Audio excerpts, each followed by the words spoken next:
London is burning, and the bill is $10 billion. The British Broadcasting Corporation just woke up to a nightmare scenario that makes a budget cut look like a holiday bonus. President Donald Trump has pulled the trigger on the most aggressive legal maneuver in the history of transatlantic relations, filing a massive lawsuit in the federal district court for the Southern District of Florida that accuses the state-funded broadcaster of malicious editing, defamation, and deceptive trade practices. The price tag for their creative editing is $10 billion. This is not a negotiation tactic or a warning shot across the bow. This is a kinetic strike aimed directly at the financial jugular of the British media establishment. The lawsuit centers on a documentary released by the BBC titled Trump: A Second Chance, which aired globally and was available to American viewers through streaming platforms and VPN services. The core of the complaint is a forensic dismantling of a specific sequence in the film. The editors at the BBC took two separate clips from President Trump's speech on January 6, 2021, and spliced them together to create a false narrative timeline. In reality, 55 minutes separated the two statements. The first clip showed the president telling the crowd to march to the Capitol. The second clip showed him saying they must fight like hell. What the BBC surgically removed was the critical bridge between those two thoughts, where the president explicitly instructed his supporters to peacefully and patriotically make their voices heard.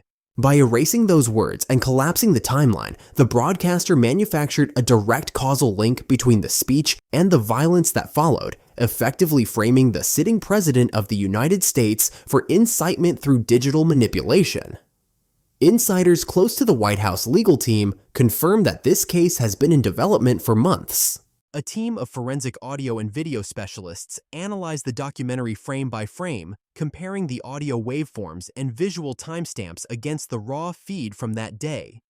The evidence they compiled is damning. It shows a deliberate choice by the production team to cut the audio track at the exact millisecond before the word peacefully was uttered, and then smooth the transition to the later segment, using advanced audio crossfading techniques to hide the edit. This was not a clumsy mistake or a slip of the mouse. This was high-definition character assassination executed with the cold precision of a propaganda machine. The reaction in London has been catastrophic. Reports emerging from Broadcasting House describe a scene of absolute panic. General Director Tim Davie and Head of News Deborah Turness have already resigned in disgrace following an internal investigation that confirmed the manipulation but tried to frame it as an editorial error rather than malice. That distinction will not save them in a Florida courtroom. Under the Florida Deceptive and Unfair Trade Practices Act, the burden of proof shifts significantly, and the sheer scale of the damages reflects not just the harm to the president's reputation, but the commercial damage inflicted by a foreign entity interfering in the American political landscape. The lawsuit argues that the BBC engaged in a fraudulent business practice by marketing their documentary as a factual journalistic product when it was in reality a work of fiction designed to damage the Trump brand. Sources in the legal community suggest that the strategy here is to apply the actual malice standard established in Sullivan v. New York Times, but to weaponize it against the media. By proving that the editors knew what the raw footage contained and chose to alter it to change the meaning, the Trump legal team has a clear path to victory. The BBC cannot claim ignorance. They had the full transcript. They had the raw tape. They made a conscious decision to delete the exculpatory evidence. This removes the shield of journalistic negligence and places them squarely in the territory of calculated defamation. The $10 billion figure is calculated based on the global reach of the BBC, the potential damage to the Trump business empire, and punitive damages intended to bankrupt the defendant. The geopolitical ramifications are exploding behind the scenes. The British Prime Minister is reportedly furious, privately viewing this as a disaster for the special relationship.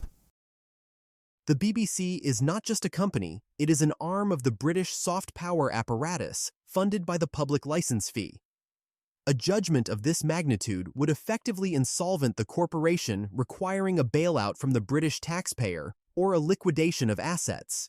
Diplomats in Washington are scrambling to understand if this will bleed into trade negotiations or intelligence sharing. But President Trump has made it clear that he views this as a personal attack by a foreign state actor. He is treating the BBC not as a news organization, but as a hostile intelligence operation that attempted to rig historical perception. Financial analysts in the City of London are already pricing in the disaster. The BBC Legal Defense Fund is non-existent compared to the resources the president is bringing to bear.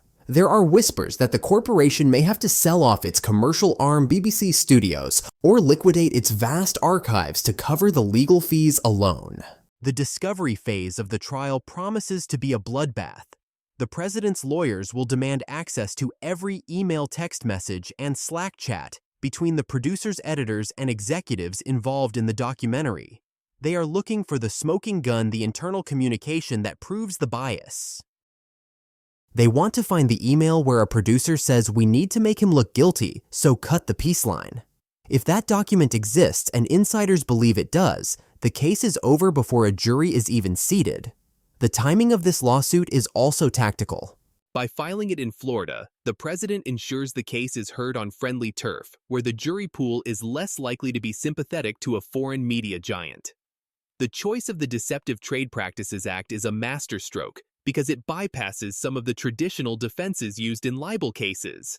It frames the documentary as a defective product sold to consumers. If you sell a car with no brakes, you get sued. If you sell a documentary with no truth, you get sued. The logic is brutal and effective. Meanwhile, the American media landscape is watching in terror.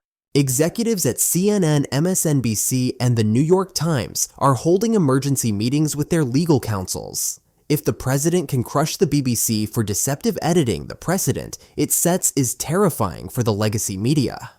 Every montage, every soundbite, every edited clip is now a potential liability. The era of consequence-free narrative shaping is over. The president has demonstrated that he is willing to use the full weight of the judicial system to settle scores, and he has the resources to outlast anyone. This is not about correcting the record anymore. This is about destroying the machinery of the opposition. The lawsuit also alleges that the BBC actions constituted election interference. Even though the documentary aired in 2024, the suit argues that the damage is ongoing and affects the president's ability to govern in his second term.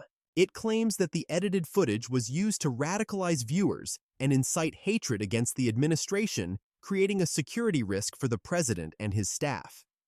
This national security angle gives the Department of Justice a potential hook to get involved, although for now, the president is keeping this a civil matter. But the threat is there. If the BBC is classified as a foreign agent attempting to destabilize the US government, the legal jeopardy goes from expensive to existential. In the corridors of power in Washington, the mood is electric. Loyalists to the president are celebrating this as the long-awaited counterstrike against the fake news industrial complex. They see the BBC as the perfect target for an elitist and arrogant. Destroying them sends a message to the rest of the world that the rules have changed. You do not get to rewrite American history from a studio in London. You do not get to frame the President of the United States. And if you try, you better have $10 billion in the bank because he is coming to collect. The fallout has already begun to affect the BBC operations in America. Advertisers are pulling out, fearing they will be dragged into the litigation. Distribution partners are reviewing their contracts. The toxicity of the lawsuit is radioactive. No one wants to be associated with a broadcaster accused of malicious fabrication by the sitting president. The BBC bureau in Washington is effectively under siege, with reporters refusing to comment and lawyers locking down all communications. The silence from the usually vocal broadcaster is deafening. They know they have been caught. They know the evidence is irrefutable. And they know that President Trump does not settle for apologies. He wants total capitulation.